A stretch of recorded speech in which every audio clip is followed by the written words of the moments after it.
E ngā kaunui ana a Ross Calman ki te Tohu Pukapuka, engari e hara i te mahi mārama. Tēnei tūmomo mahi te whakaputa pukapuka, he hara te mahi. E hara mā te takitahi, he mahi takitini ke tēnei mahi. The 2025 Margaret Mahy Book of the Year is The Treaty of Waitangi, written by Ross Calman.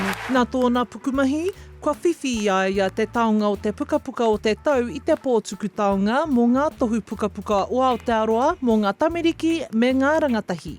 I tēnei wā ki rongo tōku ingoa, tino hariko me te tata mea tangi au i te rongonga tuatahi. Felt very emotional to hear my name, and also just to think about all the people that have guided me i roto i Ngā Tahu, ngā pakeke, ngā kaumātua. Kua rua te kautau a Calman e tuhi pukapuka ana, heoi e hiahia ana kia tuhi i tētahi pukapuka mo te hunga rangatahi e pā ana ki te tiriti o Waitangi.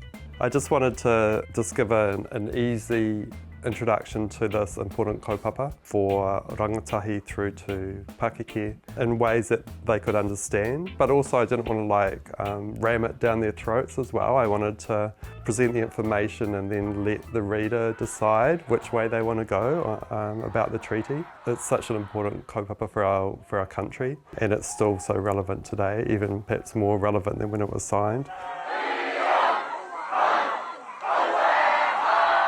History is about telling stories to try to make sense of the past. Ko te mahi kaituhi te waka mo tōna ara ako i te reo, te hitori me ona a ke whakapapa. I hoki au I ahi Tiriti, I tata ki te tau roa mano, ka tahi ka rapu haere toku tuakiri, me te rapu e te whakapapa hoki.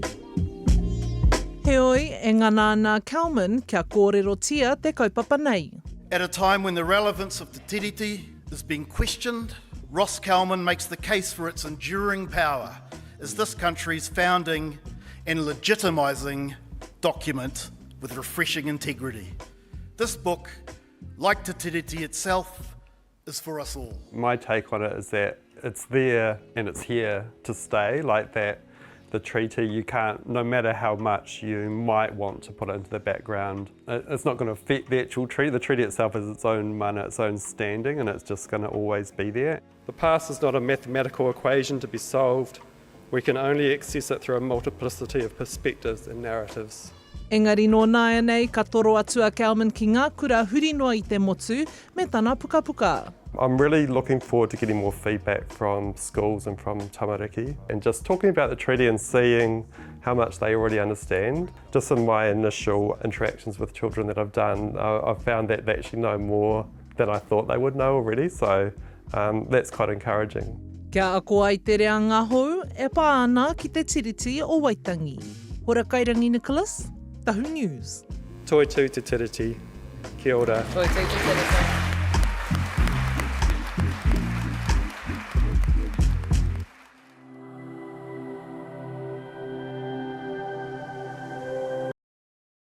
Ko te reo, te take.